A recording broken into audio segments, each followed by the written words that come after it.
Okay, here, now we're pulling into the Virgil Point campground. Looks like there's two loops to the campground, B and C. And B to the right is closed. We have to go to C. So this time of year, that sign too says.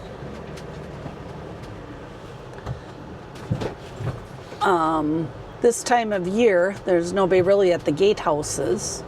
There's generally a host up here. I see a truck there. Gate will be closed from 10 p.m. to 6 a.m.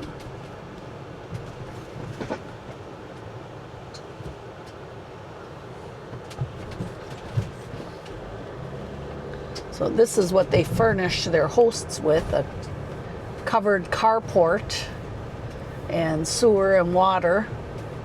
There on their truck it says volunteer Hugo Lake. Looks like he's there for the long haul. So up here at the entryway I see a dumpster and the shower building. That's good to know in case of a storm. So we are going to the C loop that way. B is closed. Yep, there's a gate across.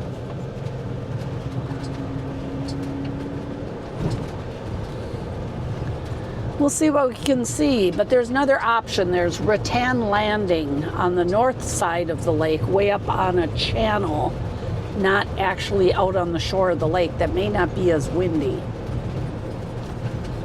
But we'll get down here and see what we can see. We want to find something that's kind of where we can face the rig into the north for the wind or be protected by the trees.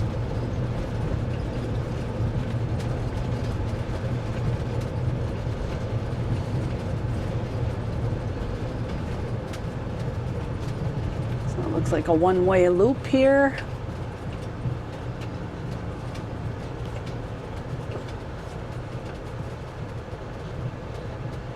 Well, I guess these first ones are going to get blasted from the wind out of the north, so I think we'll omit any of them. So I guess we have to go way down to that third drive to get into the campsites. It definitely looks less choppy on the water here. Yeah, because we're kind of protected over this peninsula. The main body of the lake is out this way. That's where all the wind's coming from. So we'll go down here and see what we can see.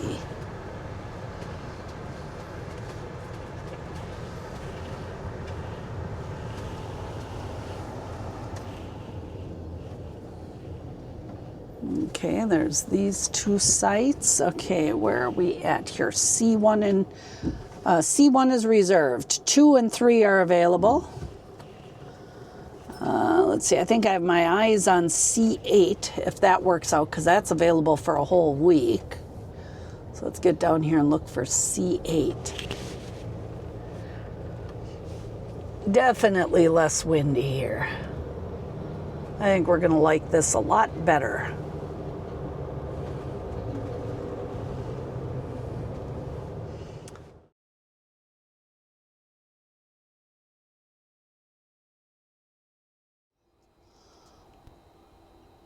What a beautiful morning.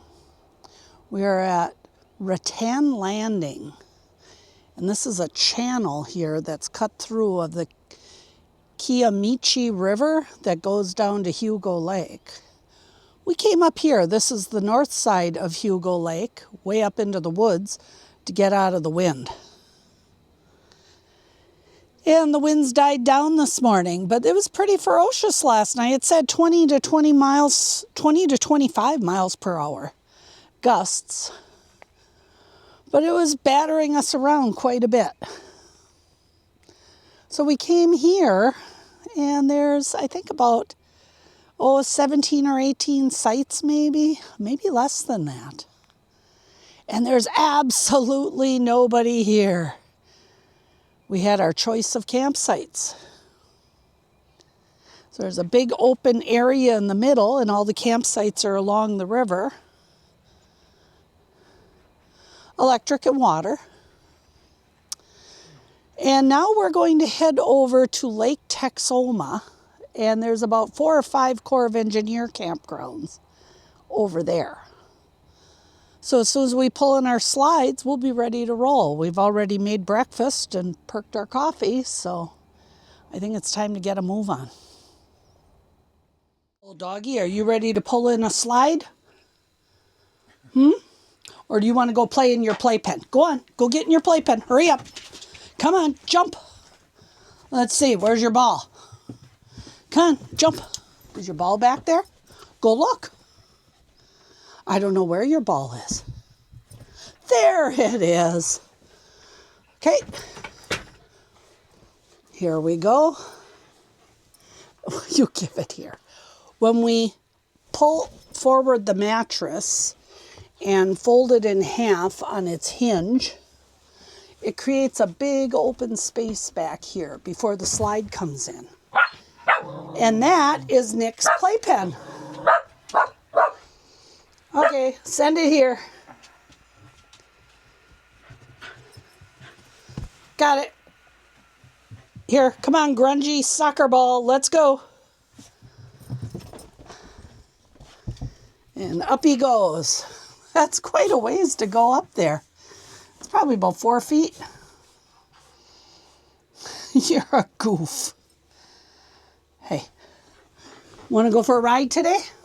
We're going to go travel? Is it a traveling day? We go bye-bye in the motorhome? You like that, don't you? Yeah, you do. Okay, in comes the backslide. See how it takes up that space? This makes our camper essentially 3 feet longer by letting us push out the bed 3 more feet. So we have the benefits of a 28-foot camper, but only a 25-foot chassis. So there's the backslide. And now it's time for this slide. This one is the love seat. And I'll hit the button. I make sure everything's out of the way.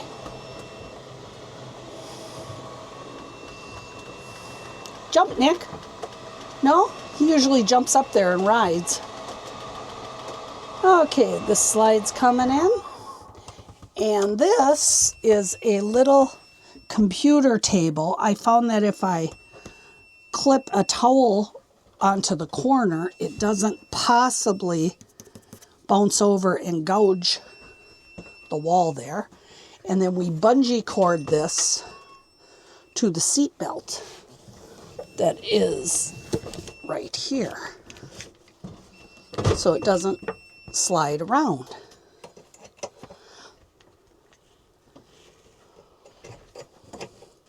There we go. And that's all in place. And now it's time for Steve to pull up the jacks.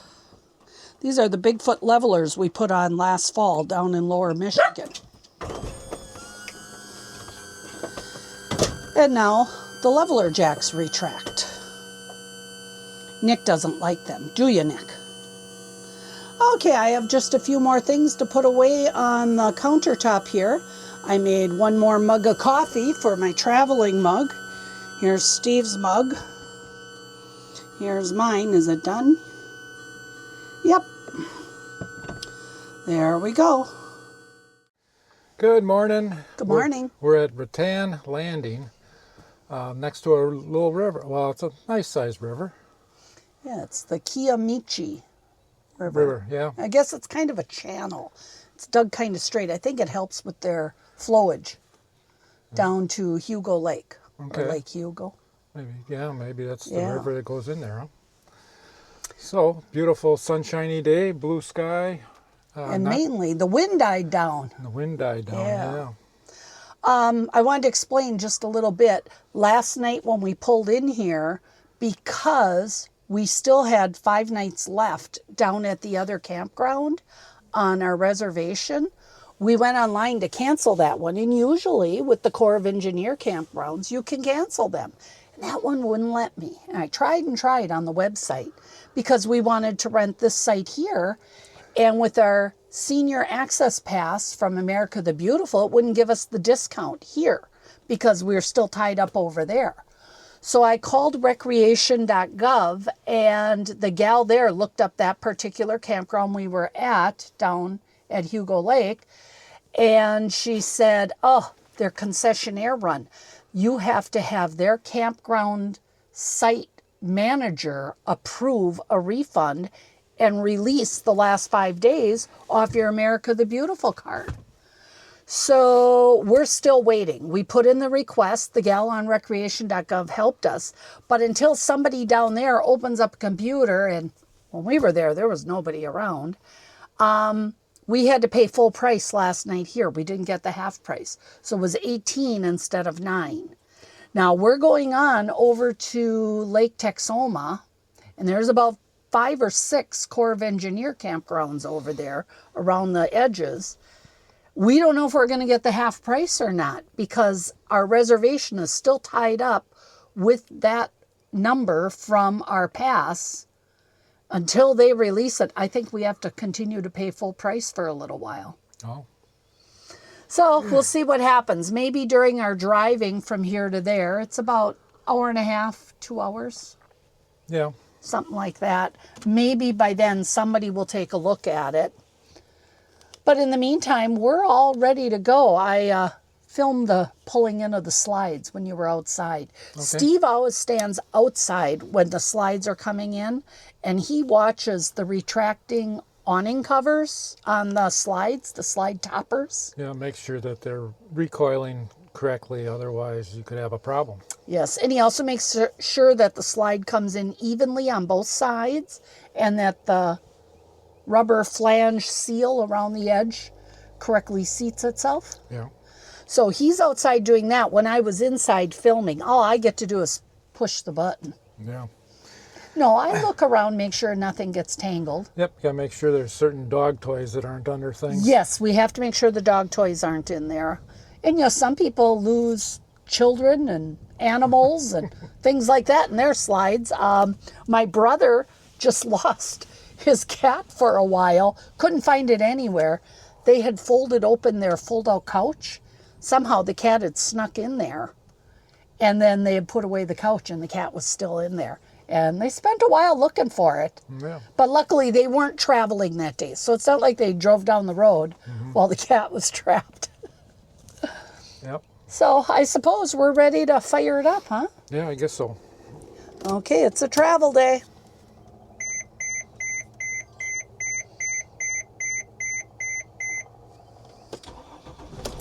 Look at that, ready to roll. Yep. Travel day. Woo, Travel day. You're dripping. See, he needs a travel mug too, Yeah. but he doesn't want one. Nope. Yeah, it's a pretty nice day for traveling. At least the winds are down. That was the worst part last night and yesterday.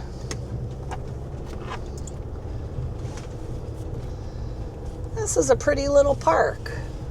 There's just outhouses here. I believe the shower building is up near the entrance. But most of the sites are along the water. I have a feeling this water can go quite high because the banks show the erosion of how high up the water can go. So there may be flooding dangers at a park like this. You have to kind of watch the weather.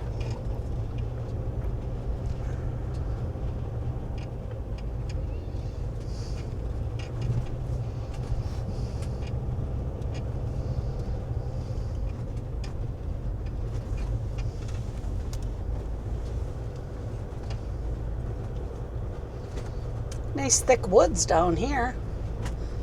Probably cool and shady in the summertime. Those would be more our kind of sites. It's just the Starlink doesn't work as well.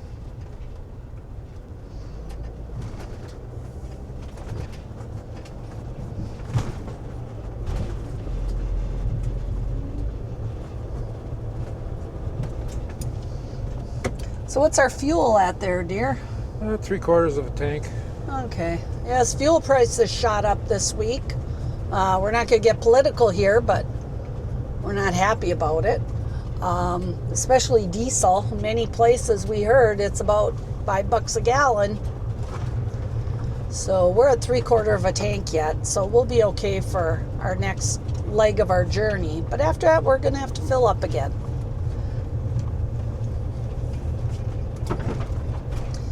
There is some construction going on at the entrance to this park.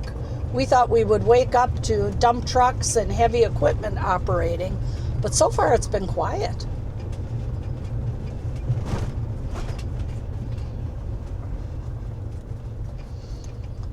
So Steve's got a quick stop at the dumpster for a minute. We have a used water filter he's going to dispose of.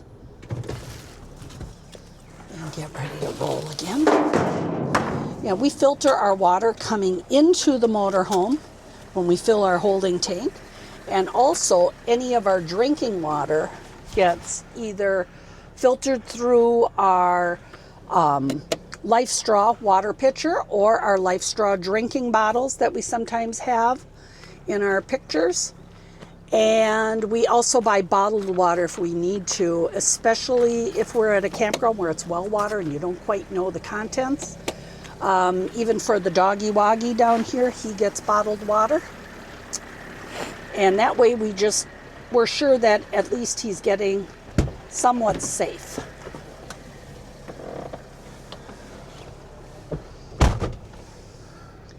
So do you want to hand me your Lifestraw bottle for a moment, please? Okay. This is the Lifestraw bottle I was talking about. And here, let's aim this back over at me. See, me. And it's made by Lifestraw, and it has a filter in it. So you can put anything in the container, and it gets filtered before you drink it through the top. You can even put scummy old pond water. Lifestraw does 99.99% filtering of all contaminants. And it's something that even they use for when missionaries go into third world countries, when backpackers go way up into the woods, they use Lifestraw, and that's what we use too. It's not a paid commercial, it's just something that we really, really like. Right? Yep. So I gotta stop looking down here at the control camera and keep looking up here at the camera itself, not the controller down below. So Steve has his coffee in his carrier, and I have my travel mug in mine, and I think we are ready to hit the road.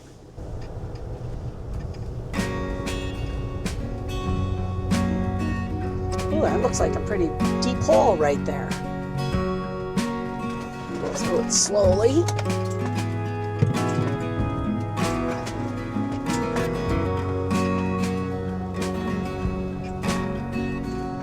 Maybe I'm mistaken. That was just outhouses over there by that parking lot. I don't think they have shower buildings here. And over here to the right is the host.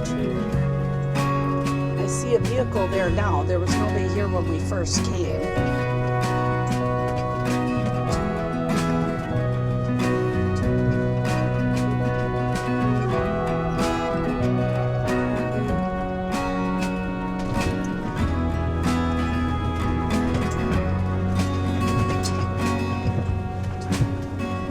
My way is okay, dear. And here we are up and through the road construction. It was pretty nice that we didn't have a lot of machinery going on this morning.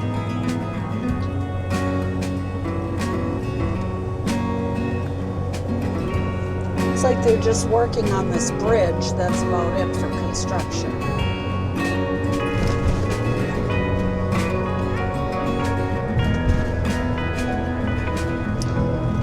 As one of our favorite YouTubers, Brian from Adventure Van Man, says, and away we go, right? Yep.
Cedar Flats Rec Area. On some flat back roads of Oklahoma.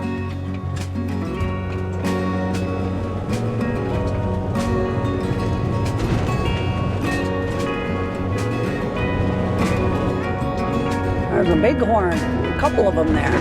Kind of a pretty little road driving in, but it's a little bumpy.